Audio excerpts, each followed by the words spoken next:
หันบทศาสนิกชนนะกันหน้ากันหลายใส่เสื้อสีขาวสีเหลืองอารามงามตาเป็นพระรามบุญครับทุกท่านตั้งกายตรงนะครับดำรงจิตให้มันไหวพระพร้อมกันนะครับผมอิมินาสการเรนะพุทธังอภิปูชยามะอิมินาสการเรนะธัมมังอภิปูชยามะ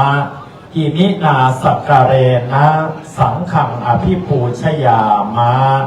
อะระหังสัมมาสัมพุทโธภควาพุทธังภควันตังอภิวาเทมิสวาขาโตภควตาธัมโมธัมมังนะมัสสามิสุปฏิปันโน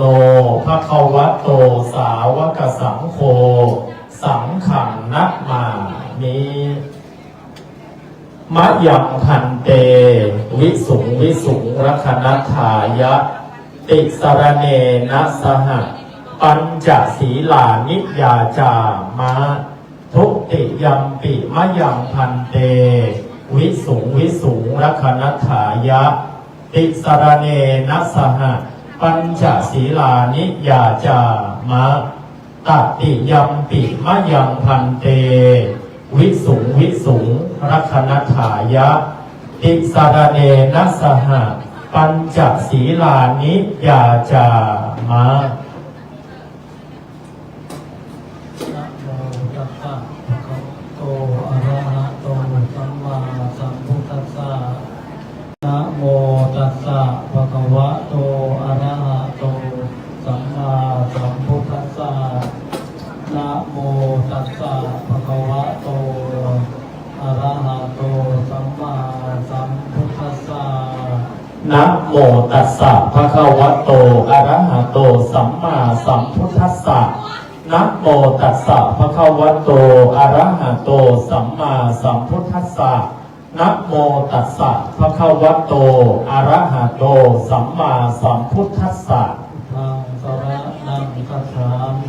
พุทธังสรณังคัจฉามิธัมมังสรณังคัจฉามิสังฆังสรณังคัจฉามิทุติยัมปิพุทธังสรณังคัจฉามิทุติยัมปิธัมมังสรณังคัจฉามิทุติยัมปิสังฆังสรณังคัจฉามิ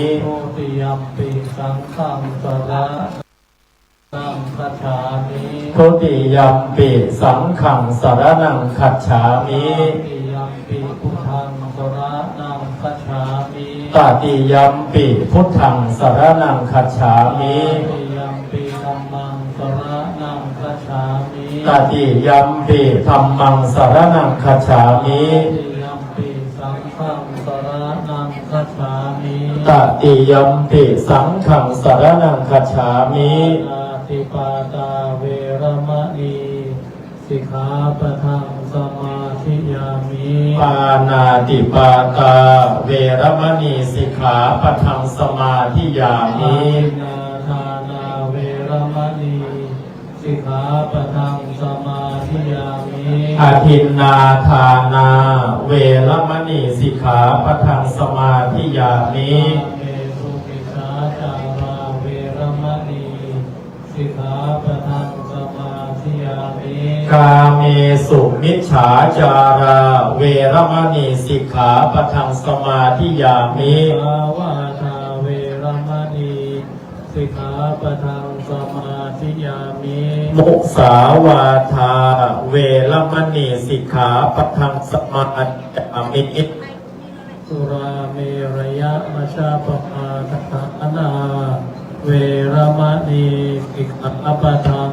สมาธิยามิสุราเมรยะมัชฌะปมาทัฏฐานาเวรมณีสิกขาปะทังสมาธิยามิสิกขาปะทานิสีเลนะสุขติยันติสาธุสีเลนะโภคสัมปทาสาธุสีเลนะวิภูติยันติตัสมาสีลังวิโสทะเยสาธุ โอกาสนี้เรียนเชิญพุทธศาสนิกชนทั้งหลายจะได้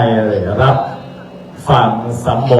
ชนิยคาถาจากพระเดชพระคุณนะครับพระราชปัญญาภรณ์ดรนะครับรองเจ้าคณะภาค 6นะครับเจ้าวัดวัดน้ำชีนะครับกรุงเทพมหานครโดยความเคารพอย่างสูงครับผม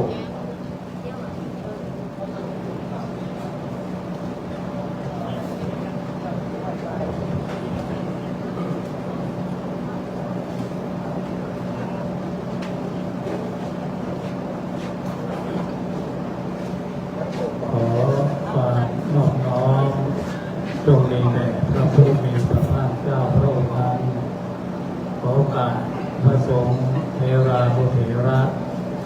เจ้าคณะพระสังฆาธิการที่อยู่ใน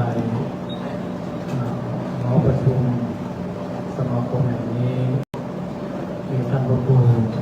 โสภิพัฒนาสารเจ้าคณะผู้ตำบลบ้านขอเป็นต้นเป็นประธานขอเดินพรท่านนายอำเภอเมืองปานตลอดถึง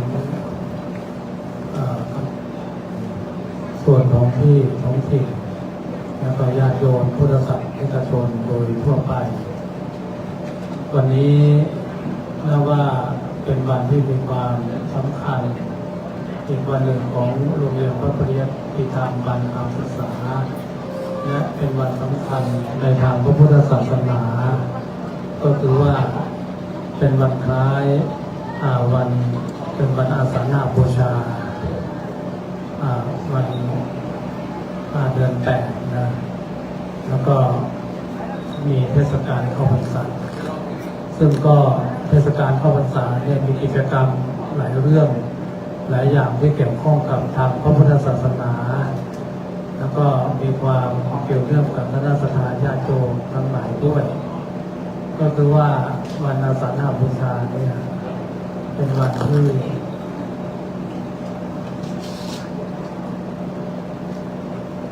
พระสงฆ์สามเณรที่จะเตรียมตัวเข้าจำพรรษาไม่เที่ยวจาริกไปในสถานที่ใดที่หนึ่งเว้นแต่ว่ามีความจำเป็นนะมีความจำเป็นก็ไปได้ไม่เกิน7 วันนะฉะนั้นเวลาเข้าพรรษาแล้วเนี่ยเวลาเข้าพรรษาแล้วญาติโยมทั้งหลายบางท่านก็อาจจะเห็นพระสงฆ์สามเณรบางรูป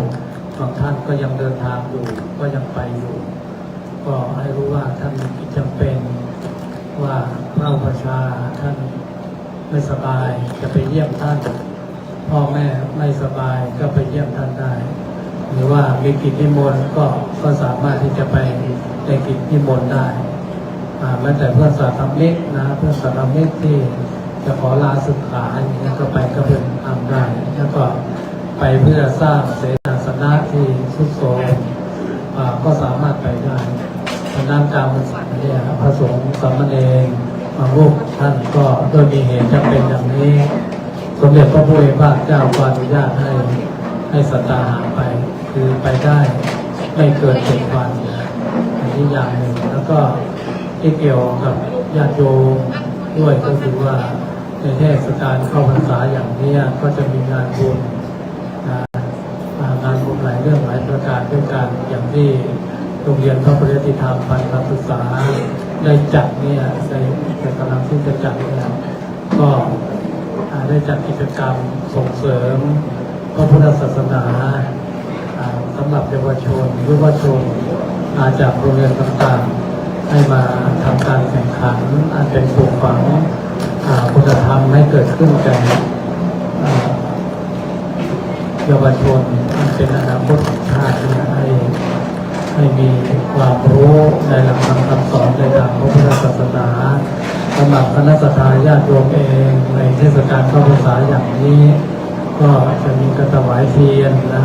ถวายเทียนพรรษาจากวัดต่างๆซึ่งก็ก็เจ้าหน้าที่ตำบลบ้านของเขต 1และตำบลสุพิพัฒนาสารพร้อมด้วยโรงเรียนพระปริยัติธรรมบัณฑิตศึกษาคณะสัตยาญาติโยมโดยทั่วไปก็ร่วมกันถวายเทียนพรรษา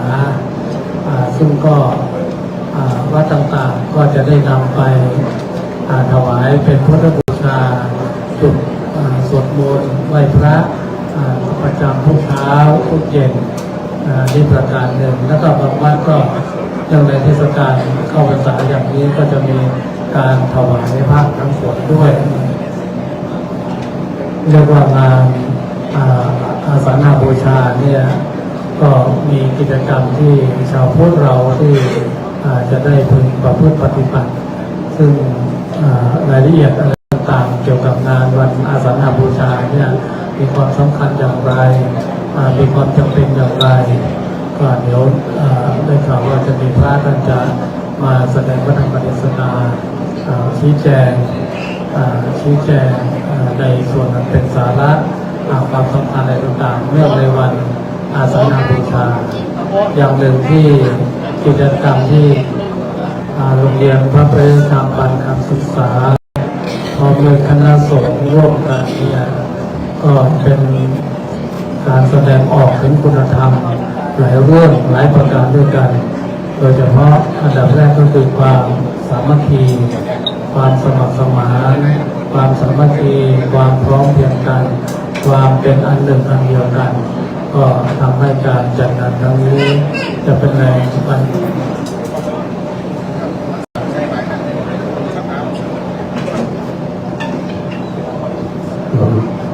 ให้สำเร็จไปด้วยความเรียบร้อยด้วยดี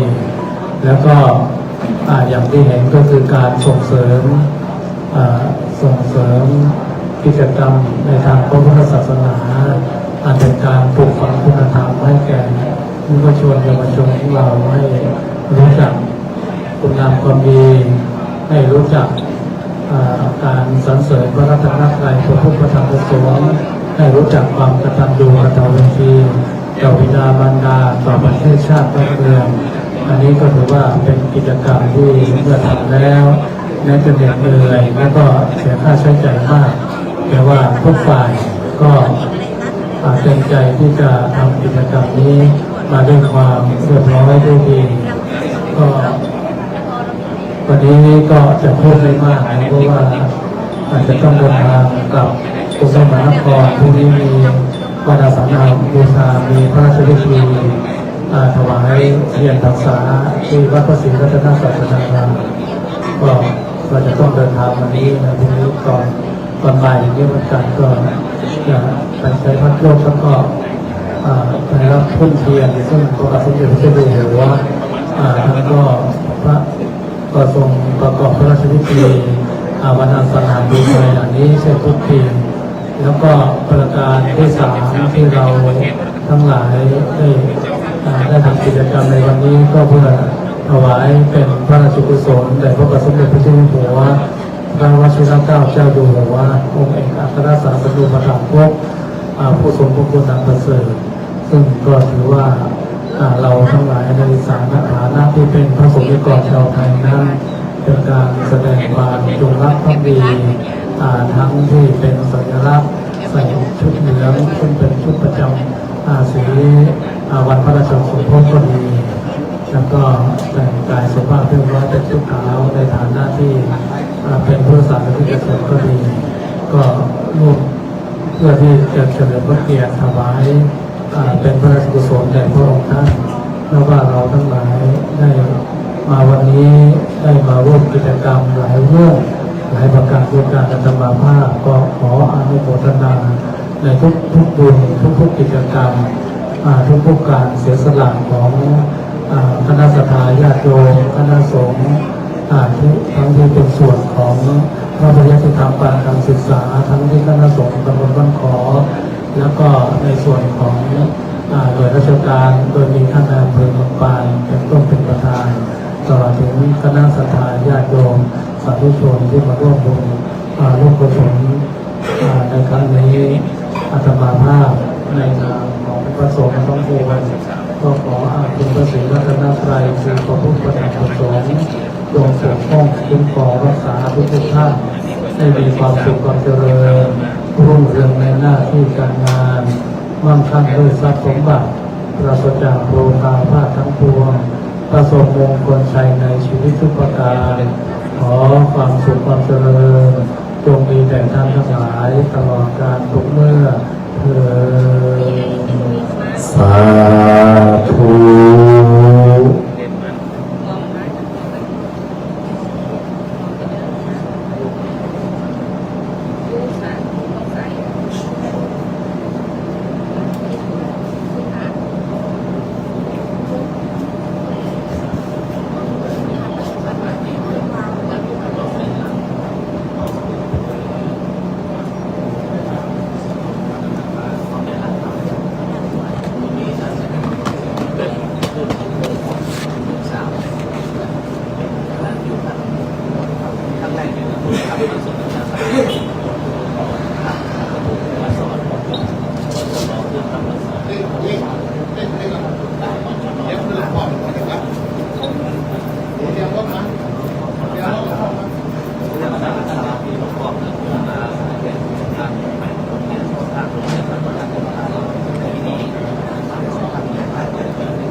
ครับ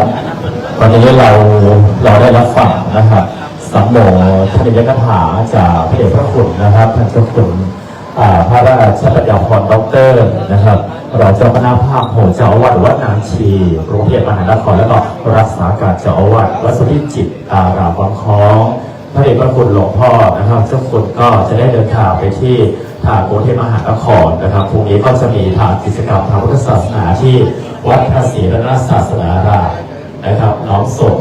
พระเดชพระคุณท่านเจ้าคุณหลวงพ่อพระราชปัญญาพรนะครับเดินทางโดยสวัสดิภาพเป็นเนื้อนาบุญของอโศกบาสิกาเราโอกาสนี้ผู้เข้าร่วมพิธีบุญทุกท่านในวันนี้ขอได้รับเกียรติเรียนเชิญท่านในอำเภอเมืองป่างนะครับท่านอนันต์สนอสันได้เปิดกรวยสักการะหน้าพระบรมฉายาลักษณ์พระบาทสมเด็จพระเจ้าอยู่หัวนะครับและนำกล่าวถวายพระนะครับถวายเปิดกรวยสักการะหน้าพระบรมฉายาลักษณ์พระบาทสมเด็จพระเจ้าอยู่หัวรัชกาลที่10เรียนเชิญครับผมเรียนเชิญทุกท่านลุกยืนขึ้น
ครับโอกาสนี้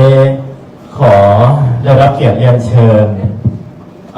ท่านนายกท่านอนิศักดิ์นายกองค์การบริหารส่วนตำบลบ้านขอได้กล่าวรายงานกิจกรรมนะครับ วันสำคัญทางพระพุทธศาสนาเนื่องในวันอาสาฬหบูชาและวันข้าวพรรษาต่อประธานในพิธีนะครับนายอนันต์สนอสันนายอำเภอเมืองป่านเป็นผู้รับการกล่าวรายงานแล้วก็กล่าวเปิดโครงการเรียนเชิญครับผม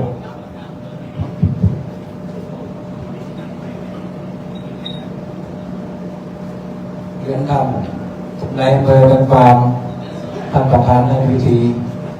ท่านสมาชิกสภาองค์การบริหารส่วนตำบลบ้านขอท่านกำนัน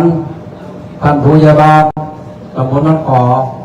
และแขกผู้มีเกียรติที่ผมรักทุกท่านและพี่น้องชาวตำบลบ้านขอ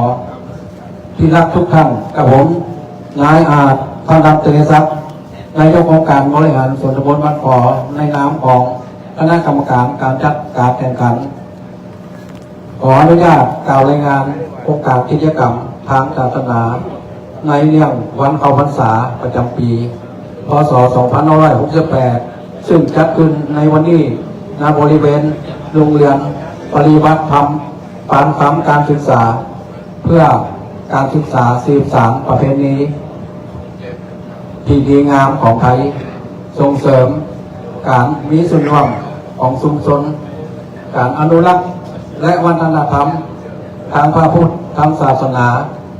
วัตถุประสงค์โครงการเพื่อส่งเสริมอนุรักษ์ประเพณีแห่เทียนพรรษาการเทียนพรรษาเป็นประเพณีสืบทอดกันมายาวนานบรรพบุรุษของประเทศไทยของเราทั้งหมดทั้งมวลมีวัตถุประสงค์เพื่อถวายเทียนพรรษาได้แก่พระภิกษุสามเณรและวัดของเขาในเขตตำบลบ้านขอและการอนุรักษ์สืบสานประเพณีวัฒนธรรมการศึกษาสองเพื่อส่งเสริมความรักความสามัคคีความร่วมมือในชุมชนโครงการจัดขึ้นเพื่อโอกาสอันดีในวันชุมชนและพี่น้องประชาชนรวมกันการจัดการกิจกรรมที่ยังในเวทีขอแสดงออก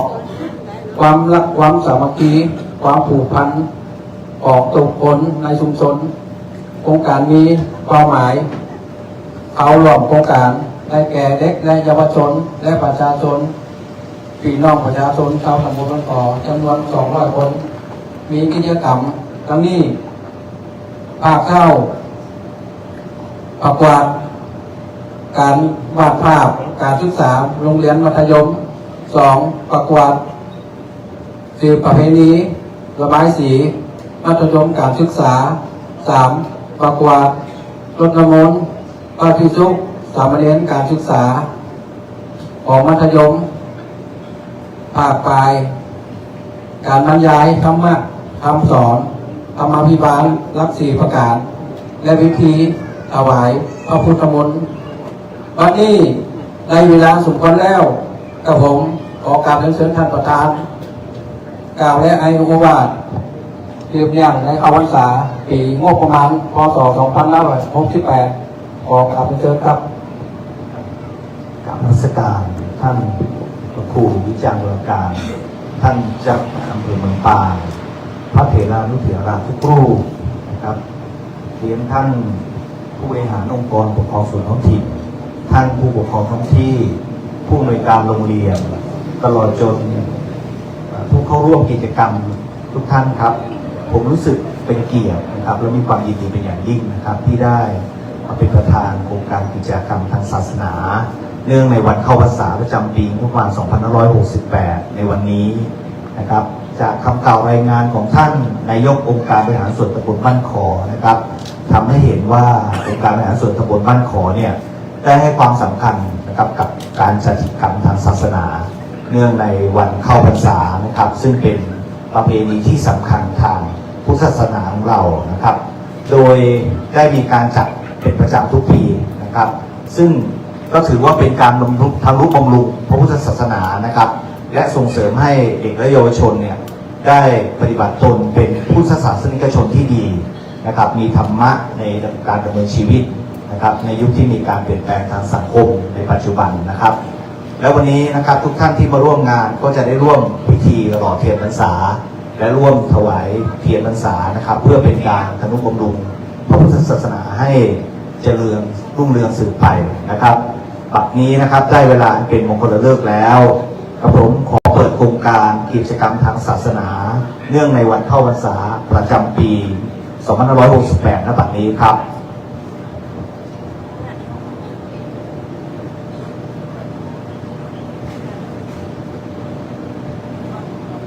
ครับโอกาสนี้ก็เรียนเชิญนะครับนายได้นั่งน้องนะครับ แล้วก็เจ้าที่เราทุกท่านนะครับ โอกาสนี้นะครับก็เรียนเชิญพุทธศาสนิกชนทั้งหลายจะได้รับฟังนะครับ พระธรรมเทศนาจากท่านพระครูอภิวัฒนวิกรมวัดปากทางเจริญอำเภอเลยหลอกนะครับ การให้สิ่งของเงินทองเขาน้ำของมีกาลังงามหมดสดใสเฮอโภชนะสปะปัจจัยงามเลิศวิไลเครื่องนุ่งฟยองพัตตาอาภรณ์ที่นอนหอห้องมาต่อเฮอตาธรรมะอานิสงส์แห่งยอดแห่งชนะธรรมะแผ่เฮอชาวชนผู้จักเลิกละตามอากุศลจะช่วยเหลือให้คนพ้นความทุกข์ได้พระมาจะโรกาธิปฏิสหัมปฏิกัดอัญชรีอันทิวรังอาจาชทาสันติทาสตาปราชคาชาติกาเทเสตุธรรมังอนุกัมปิมังปะชังอาราธนังกะโรมานะโมตัสสะภะคะวันโตอะระหะโตสัมมาสัมพุทธัสสะนะโมตัสสะภะคะวันโตอะระหะโตสัมมาสัมพุทธัสสะนะโมตัสสะภะคะวะโตอะระหะโตสัมมาสัมพุทธัสสะปูชาจะปูชนียานังเอตัมมังคลมุตตมันติขอนอบน้อมเอาคุณพระแก้วเจ้าทั้งสามประการอันนี้พระพุทธพระธรรมพระสงฆ์คุณพ่อคุณแม่คุณครูบาอาจารย์คุณศีลธรรมกรรมฐานจงมาปกห่มรักษาครูบาอาจารย์พระเจ้าพระสงฆ์ทุกรูปปกห่มรักษาประธานในพิธีท่านนายอำเภอเป็นต้นและพุทธศาสนิกชนทุกคนทุกท่านขอถวายความเคารพหลวงพ่อพระครูวิจารณ์วรการเจ้าคณะอำเภอเมืองปานหลวงพ่อพระครูโสภิตพัฒนสารเจ้าคณะตำบลบ้านขอเขตหนึ่งวัดตุงซานท่านพระครูอภิวัตรนิรันดร์ผู้อำนวยการโรงเรียนเกาะคาปริยัติศึกษาและท่านปรัชญ์เกลียงทรัพย์จันทรังสีผู้บริหารโรงเรียนปานคำศึกษาเจริญพรท่านนายอำเภอเมืองปานท่านอนันต์สนอสังและท่านนายกองค์การบริหารส่วนตำบลบ้านขอท่านนายกทะนันทรัพย์ท่านนายกอาจทะนันทรัพย์ท่านนายกองค์การบริหารส่วนตำบลบ้านขอและศรัทธาญาติโยมทุกคนทุกท่านขอโอกาสกับครูบาอาจารย์สังฆพระมหาเถระที่อยู่ในสถานที่นี้ทุกลูกอาตมาขอเจริญพรอนุโมทนากับท่านนายอำเภอพร้อมกับส่วนราชการพี่น้องศรัทธาญาติโยมที่ได้เสียสละเวลามาร่วมกิจกรรมในวันนี้ซึ่งเวลาของทุกท่านนั้นมีค่าอย่างยิ่งแต่ละคนแต่ละท่านก็ล้วนมีภารกิจแต่ละวันบ่เหมือนกันเวลาชั่วโมง2 ชั่วโมงที่ท่านได้เสียสละมาเพื่อความสำคัญกับพระพุทธศาสนาโดยเฉพาะการศึกษานั่นเป็นสิ่งสำคัญเปิ้นบอกว่ารากฐานของตึกคืออิฐรากฐานของชีวิตคือการศึกษานกบ่มีขนคนบ่มีความรู้ก็ขึ้นสู่ที่สูงยากอย่างกูอย่างนี่ มาเจ้ากันคนเฮาสูงต่ำน้ำขาวอยากดีมีจนมาเจ้ากันเกิดมากับมาเจ้ากัน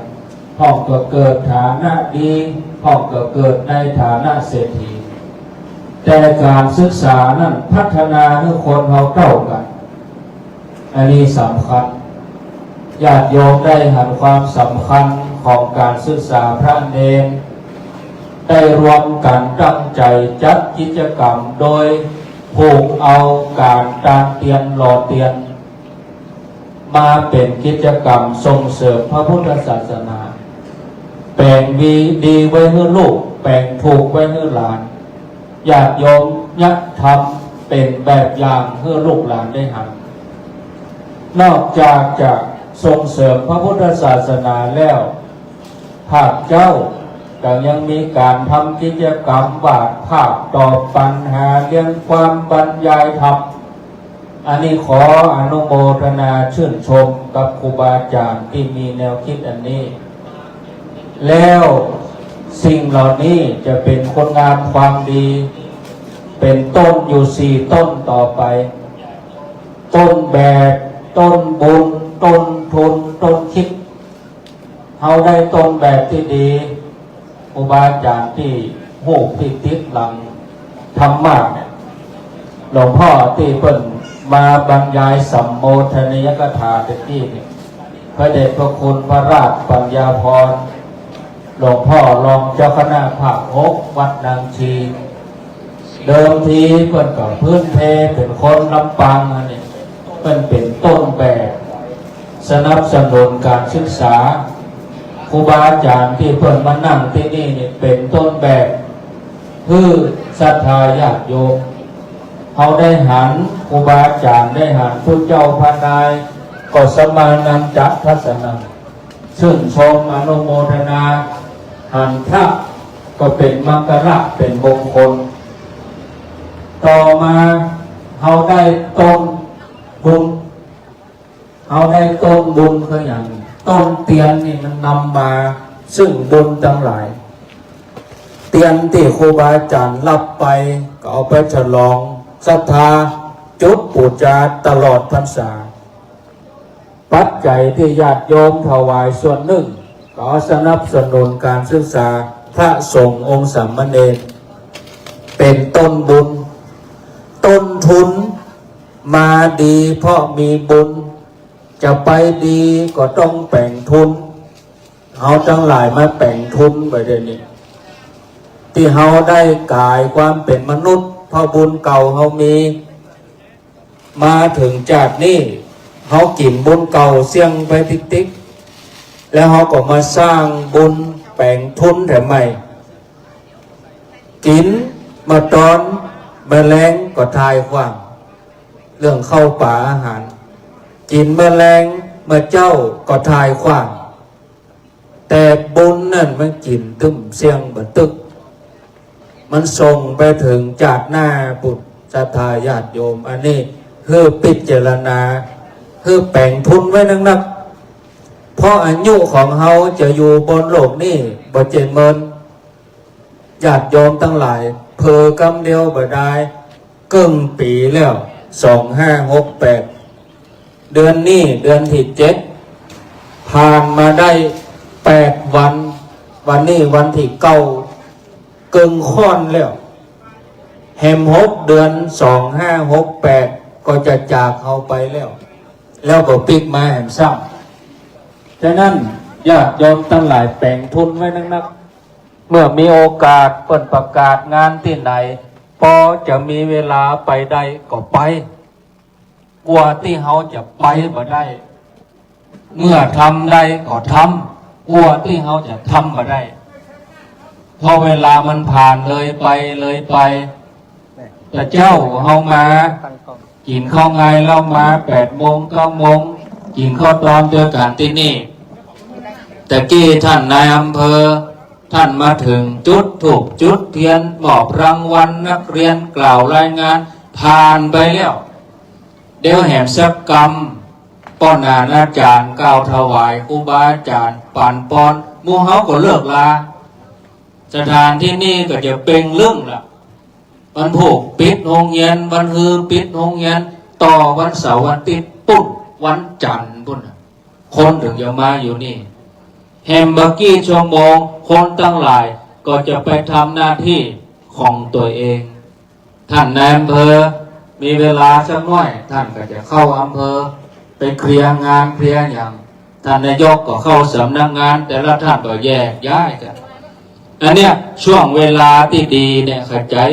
ทำเห็นศรัทธาคือมันมีคุณค่าแบ่งทุนไว้อันสุดท้ายเป็นต้นแบบต้นบุญต้นทุนต้นคิดเนี่ยครูบาอาจารย์เป็นต้นคิดถ้าบอกออกจากหัวคิดตัวเจ้านี่มันก็ยากมาได้นะกิจกรรมมูนี่นะตัวเจ้าคิดปุ๊บก็บอกนายกบอกผู้ใหญ่บอกกำนันปรึกษาจะเจิญไผมาเนี่ยมันต้องคิดก่อนถ้าบอกคิดมันก็ไม่ได้ทำเมื่อเขาคิดแล้วก็มีคนต่อมันม่วนนี่ศรัทธาญาติโยมทั้งหลายคืออาศัยเวลาที่เหลืออยู่เนี่ยทำเพื่อมันเป็นต้นแบบต้นบุญต้นทุนต้นคิดนะอันนี้ฝากไว้ประการสุดท้ายวันผูกเป็นวันสำคัญทางพระพุทธศาสนาขอให้หมู่เฮาเจ้าพุทธเนี่ยมีจิตใจที่มั่นคงอย่าหวั่นไหวใกล้วันสำคัญนี่เขาเขย่าขนาดนักวันนี้ออกมาหาบอกกองข่าวอย่างหน้าหนึ่งเนี่ยเลี้ยงห้ำแล้วเอาแล้วข่าวชั่วลงฟรีข่าวดีเสียตังค์วันนี้เปิดมาตานเตียนตู้เจ้าถึง30 ปลายท่านนายอำเภอเมืองปานเป็นประธานบ่มีหน้าข่าวสักช่องแม่ว่าท่านแต่ว่าข่าวบดีนี่ออกถึงวันฉะนั้นเขาเป็นเจ้าพุทธเขาจะต้องมั่นคงตึกถล่มกี่จั่นเมื่อวานแล้วเนี่ยตึกเป็นบ่ฮู้กี่จั่นถล่มเป็นปันกว่าล้านข่าวออกคำเดียวแล้วนะแต่ข่าวตัวเจ้าเนี่ยมันคุยหมดฉะนั้นเขาเป็นเจ้าพุทธอย่าหวั่นไหวเสาที่มันปักลงไปถ้ามันแบบมั่นเนี่ยเขย่ามันถึงไหวเขาอินดูลูกพระลูกเนนถ้าศรัทธาเจ้าพุทธเขาหวั่นไหวต่อไปลูกพระลูกเนนจะอยู่อย่างใดถ้าเจ้าพุทธหวั่นไหวฉะนั้นเขาจะต้องมั่นคงคนที่มั่นคงในพระรัตนตรัยนี่เกิดเอาอย่างนายอนันทะปิณฑิกาเศรษฐีนางวิสาขามหาอุบาสิกาเปิ้นบอกวันไหวเลยมั่นคงในพระรัตนตรัยเอาพระพุทธพระธรรมพระสงฆ์เป็นที่ปึ่งเป็นสรณะตลอดชีวิตแต่เจ้าพุทธเขาสมัยบัดเดียวนี่ยิ่งคนหล่นใหม่เขาเสพข่าวญาติโยมอาตมาเป็นห่วงอย่างอีแม่ป่อคนเท่าหลุ่นเท่านี่มันคงละมันผูกนี่ไปวัดดิแมลงนี่เขาด่าครัวแล้วหรอเก็บดอกเก็บดวงแบ่งเขาต้มเขาหนมวายาวัดจะไม่บุญเริ่มต้นแต่คนรุ่นใหม่นี่จะมาเนี่ยอย่างเขาก็ใจเขาบัญญาวยิ่งเขาเสพข่าวแล้วโอ้ตอนนี้ไปกูไม่ทำแล้วบุญกูไม่ใส่บาตรแล้วพระกินข้าวนี่ปนอพระฉันข้าวพระตายห้องว่าพระมรณภาพคนรุ่นใหม่เสพข่าวนักข้าวกินข้าวบอกว่าตัวเจ้าฉันมันว่าแดกตอนนี้ไปกูไม่ใส่บาตรให้แดกมันว่าอย่างนั้นน่ะท่านทั้งหลายดังนั้นเขาจะต้องมั่นคงพ่อแม่ก็ต้องสอนลูกวันพุธวันหยุดเนอลูกเจ้าละอ่อนมุนนี่ตัวเจ้าตีละกังสวดโยโกห้องได้ยินเสียงละกังตีวัดเนี่ยมันเป็นเสียงสวรรค์เหมือนปุ๊กคือเขาลุกตั้งเชียงใหม่วางแล้วมีข่าวตัวเจ้าตีละกังทำวัดเข้าไปในวัดด่าตัวเจ้า ไปตีละครั้งอย่างปล่ำปเหลือบ่ได้รับได้นอน ก็เขาทำงานรับตีสองเข้าบ้านมาดึกดึงเกิงคืนไปเที่ยวพับเที่ยวบาร์กลัวจะนอนตีสองทุเจ้าตีละครั้งตีสี่มันก็ไปได้รับเปิงกับมันเดือดทั้งทุเจ้าหมู่เฮาตั้งหลายเนี่ยต้องจิตใจมั่นคงจะไปหวั่นไหววันศีลวันโภคเด้อมีลูกมีหลานก็ค้นให้เขาลุกปุ๊กให้เขาตื่นป้าเขาไปตานหันเข้าอีแม่อีป่อเนี่ยเป็นแบบอย่างที่ดี การประพฤติปฏิบัติเป็นคำสอนที่ดีที่สุดเนี่ยทำบุญตักบาตรใส่บาตรทำบุญเนี่ยเป็นกิจวัตรของเราเจ้าพุทธทำเพื่อเป็นแบบอย่างนะอาตมาภาพก็หันว่าพอสมควรแก่เวลาแต่ที่กราบเรียนหลวงพ่อว่าผมไม่เกินเช้านาที จับเวลานี่17 นาทีพอดีพอละเนาะก็มาหันความตั้งใจของท่านทั้งหลายกับท่านพระครูอภิวัตนิรันดร์ก็น่าหันใจท่านกลัวที่จะเอาลูกเอาหลานมาเป็นสามเณรสักคนนึงยากท่านนายอำเภออาตมาไปได้โทษครูบาอาจารย์นะจะว่าพระสอนบดีบ่มีคนเข้าวัดอีกบ่ใจอาตมาก็โทษโยมนั่นแหละไปโทษเนี่ยอย่างโยมก็โยมเบาลูกมาบวชอ่ะแม่นละโยมลูกมี2 คนอันนี้ลึงอันนี้ลวกนายกเอาคนใดคือเขาฮะเอาไอ้ลึกไปตุ๊เอาไอ้ลึกไป ลึกไปอยู่วัดไปแล้วเฮือตุเจ้าเต็กปุดเต็กแมนอยู่เนี่ยดังนั้นเราต้องช่วยกันบ้านเฮาเนี่ยยังบ่ได้บวชสักตนเป็นครูบาอาจารย์นี่สักตนก็ยังแควนดังนั้นเราช่วยกันนะท่านพระครูท่านอาจารย์เกียงศักดิ์ว่าอาจารย์ท่านพระครูถึงวันนี้เราได้ไปเปิ่งบนดอยบนนาแต่เนอะบ่น้ำโจมบ่หินฟูมันมีแต่องเฮียนตังเชียงใหม่ล่าตำราท่านในอำเภอมีก็ไทยใหญ่บอกว่าองเฮียนบ้านองเฮียนตุเจ้าชนกลุ่มน้อยทั้งนั้นเฮาเป็นคนเมืองเฮากลายเป็นคนกลุ่มน้อยไปบ่น้ำโจมบ่หินฟูนะเป็นอย่างนั้นจริงๆฉะนั้นช่วยกันเด้อบุคลากรพระเนรหาน้อยไปช่วยกันเนาะเอาละพอสมควรแก่เวลาสรุปปีหน้าจะมาตานเตียนตุ่มซ่านนี่เด้อปีนี้ไปตานสำเบิงไปหล่อเตียนติดโดยสเก็ตแม่ห้องไข่คน3 ปันเกียมเก้าอี้ไว้3 ปันบ่พอแต่ปีนี้จะไปหล่อที่แม่เมาะที่ท่านอาจารย์สาธิตเราจะมาตานตุ่งซ่านนี่พ่องไปตานเกาะคาพุ่นพ่องคนไปตานแต่ละตีก็ปันปลายประมาณปันปลายเอามาเสริมกิจกรรมกันนี้เสริมกำลังใจครูบาอาจารย์ตัวเนาะเอาละผมอาตมาภาพได้ได้บรรยายมากรรมใดบทใดที่บ่ถูกหูบ่ถูกใจครูบาอาจารย์เจ้าท่านทั้งหลายด้วยประกาศรัชใด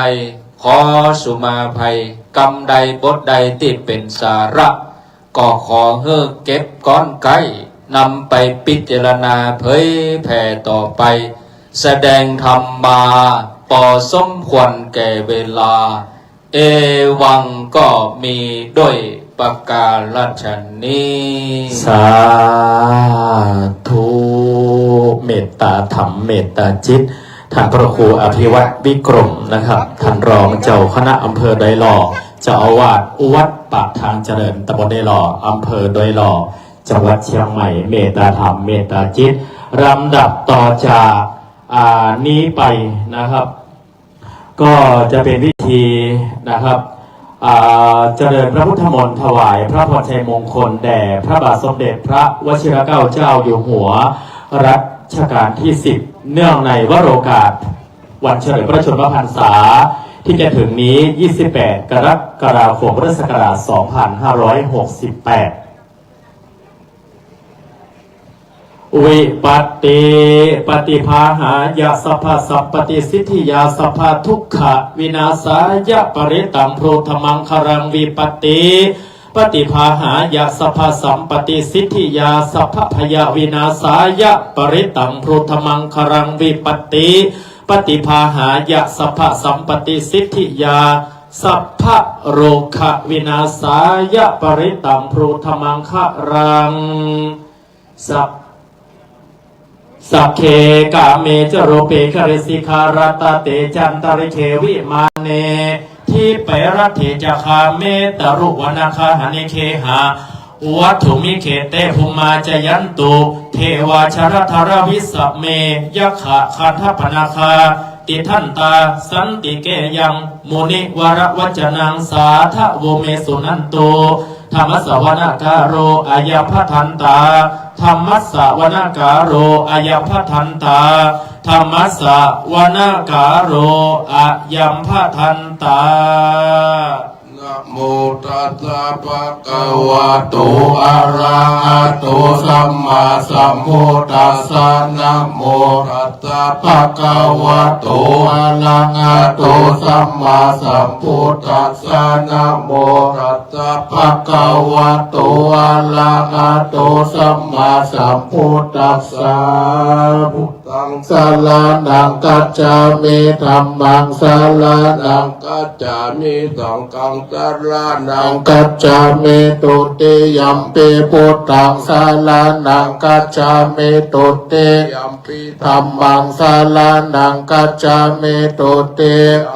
สังฆังสารนังกัจจามิตติยัมปิพุทธังสารนังกัจจามิตติยัมปิธัมมังนังกัจจามิตติสังฆังสารนังกัจจา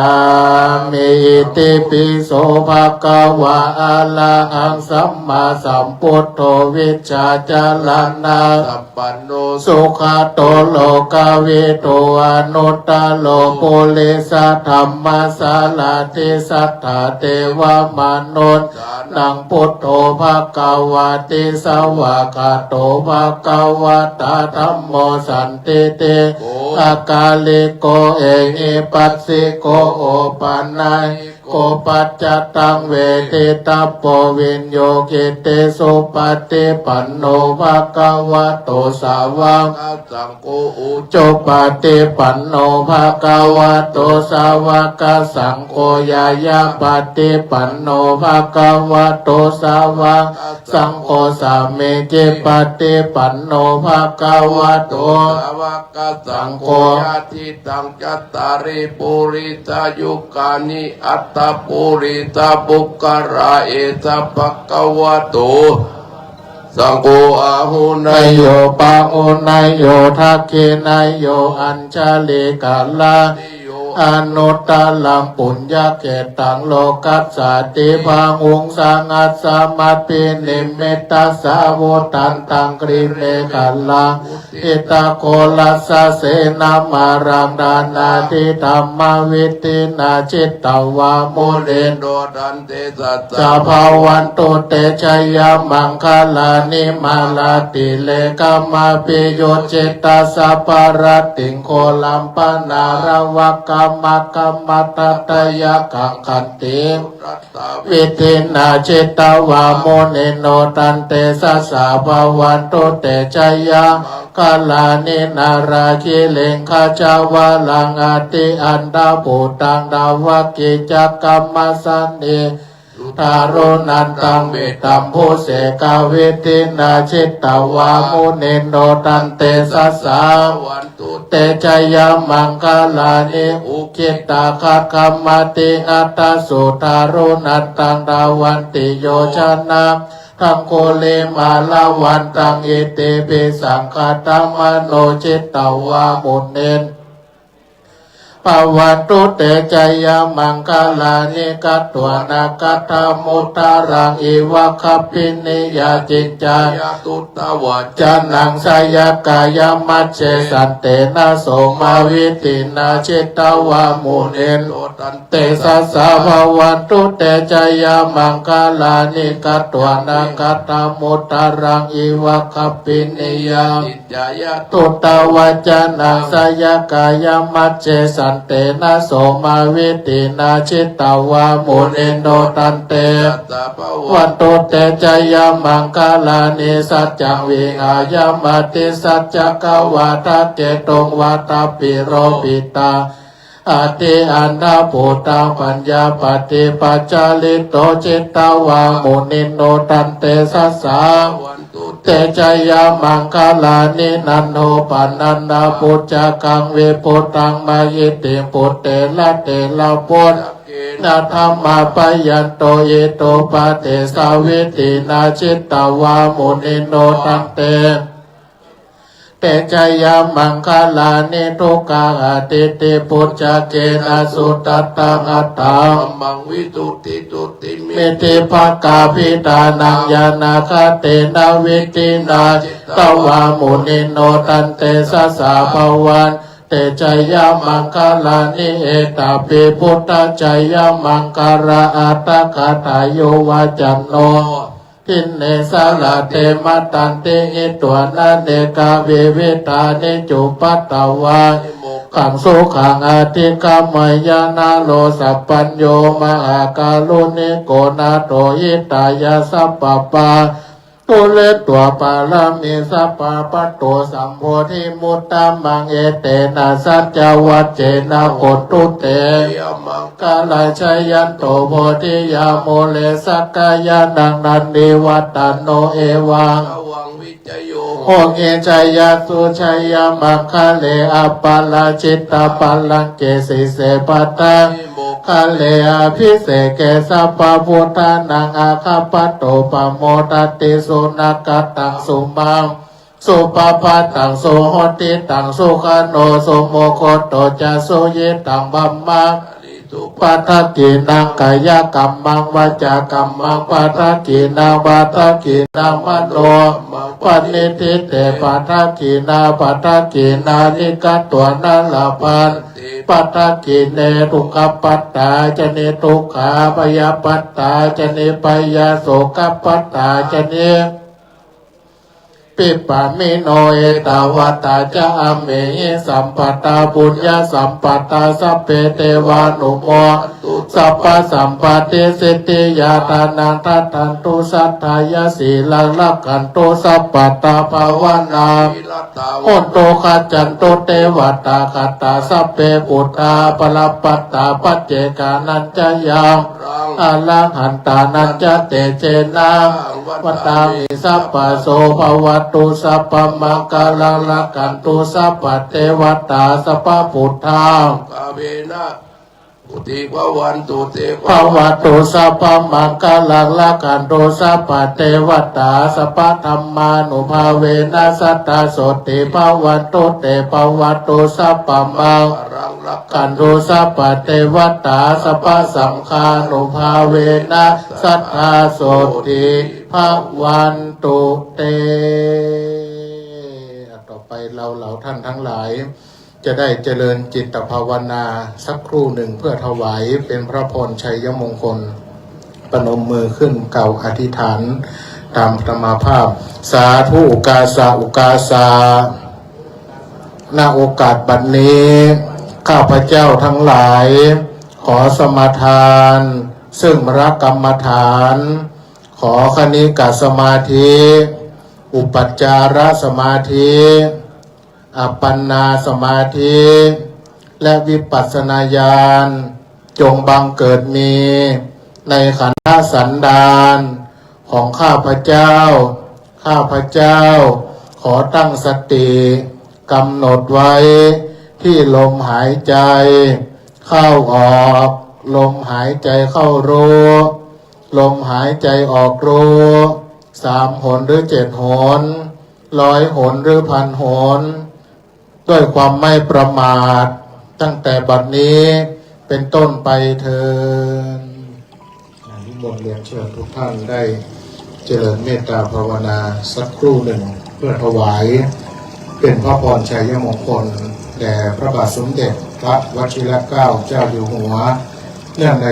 วันโอกาสในห่วงเดือนกรกฎาคมเป็นวันคล้ายวันพระราชสมภพของพระองค์ท่านเป็นลำดับต่อไป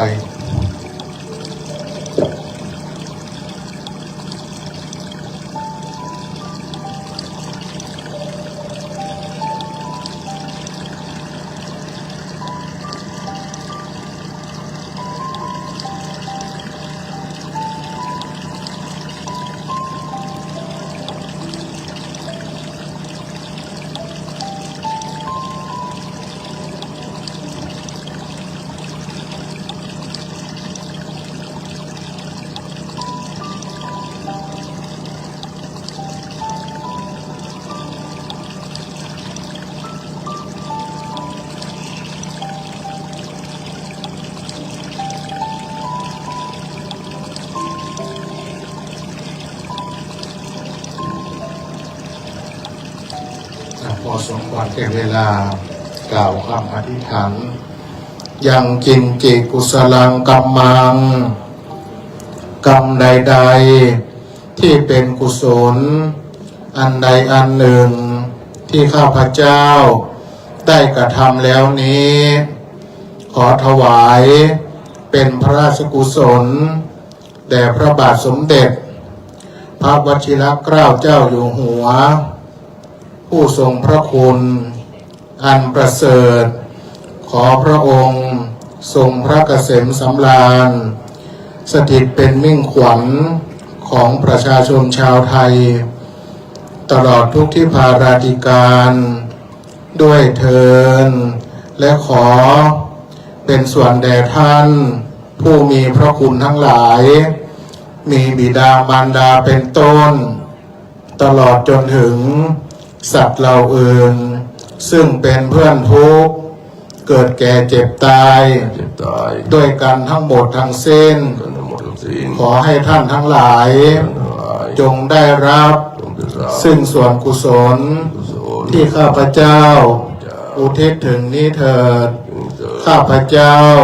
ขอตั้งสัจจะอธิษฐานขออานุภาพแห่งบุญกุศลที่ข้าพเจ้าได้กระทำแล้วนี้จงเป็นพระวะปัจจัยเป็นนิสัยตามทรง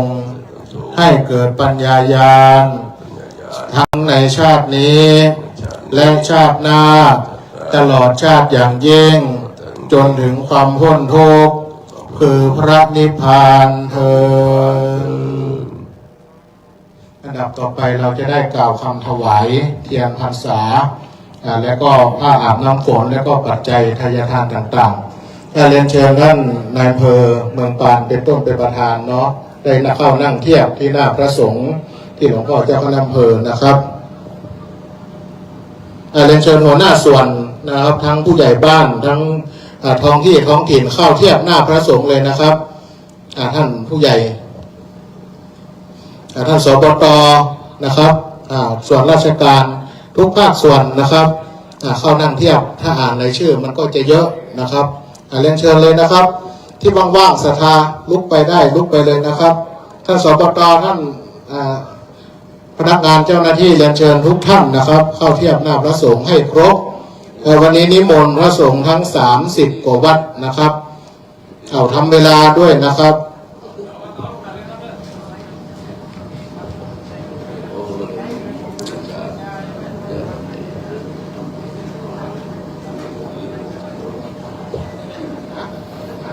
ตอนนี้ตัง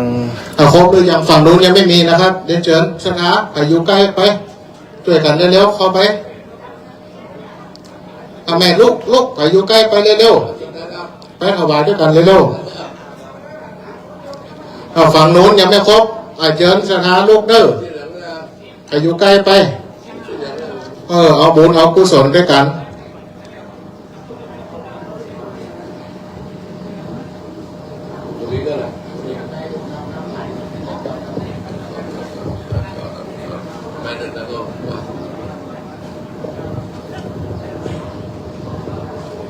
เดี๋ยวกล่าวนะโม3 จบพร้อมกันนะครับ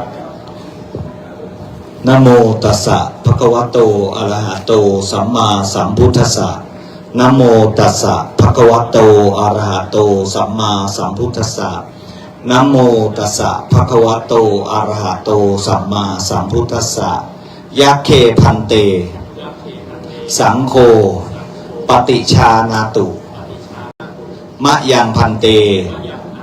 เอตังปะทีปะสัปปะลิวารังเตมาสังพุทธัสสะ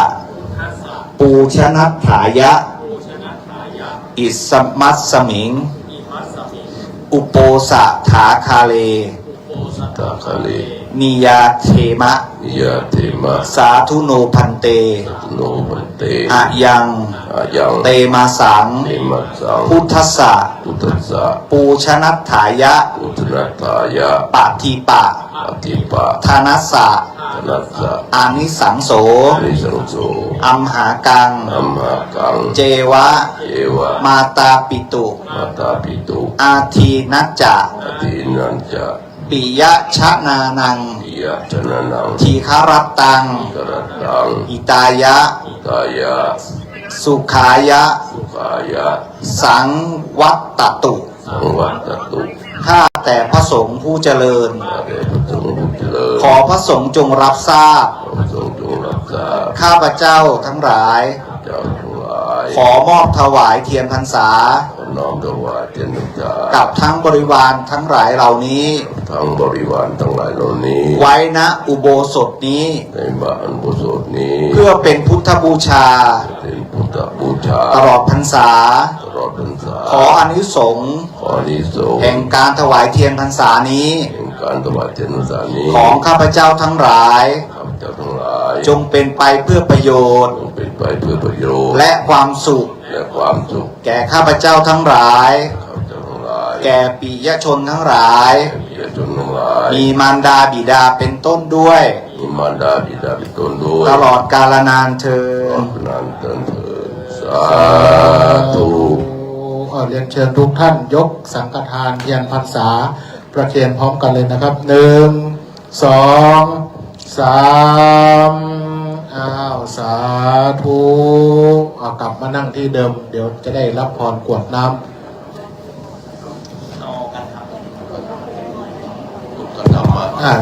เชิญแม่ยุพินเนอะแม่ยุพินเอากันทำมาเกณฑ์กันทำครับเตรียมมาเนี่ยเอามาประเคนองค์เทพแม่ยุพินพร้อมคณะทุกท่านตีเตรียมมาถวายท่านอาจารย์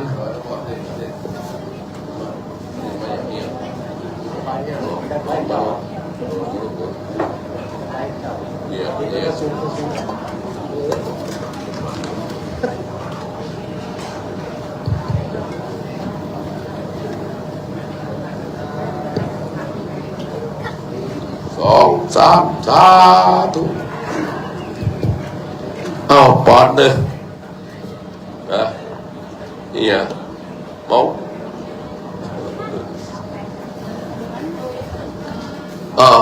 ปอนเด้อไปมีน้ำยักยัดไปมีน้ำยักแล้วไปยะถาวาริวหาปุระปริปุเรนติสาคารังเอวเมวะอิโตทินังเปตานังอุปกัปปติอิจิตังปฏิตังกุมังกิปเมวะสมิตตุสเปปุเรนตุสัพปาจันโทปนรโทยะธามนิโชติระโทยะธาวิวาจันตุสัพพะโรโควินาศสันตุมาเตทิกายุโกภวะอภิวาทนาสิลิสนิจังวุฒาปจาจัตตารุธรรมวัฏตันติอายุวันโนสุขังภะรังโสอัตตราโตสุกิโตวิรุณโหพุทธศาสเนสุกิโตโห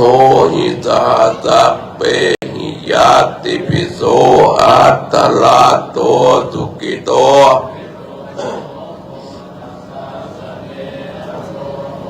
ทุกิโตโหหิตาสัพเพหิยาติปิโสอัตตราโตวิรุณโหพุทธศาสเนอโรโกสุกิโตโหหิตาสัพหิยาติปิรัตนัตตยานุภาเวนรัตนัตตยเตสสาพยาเวลาสุขาสันตุจุปัตตวะอเนกาอันตรายาปิวินาสันตุอเสสโตชยจิตตินังสุทิงภกยังสุขังปรังสิริอายุจวันโนจะโภกัง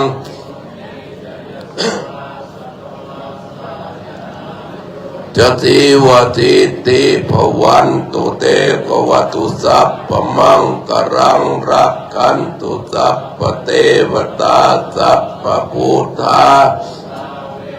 สัทธาโสติภวันตุเตภวตุสัพพมังกรังรักขันตุสัพพเทสัพพธรรมานุภาเวนะสัทธาโสติภวันตุเต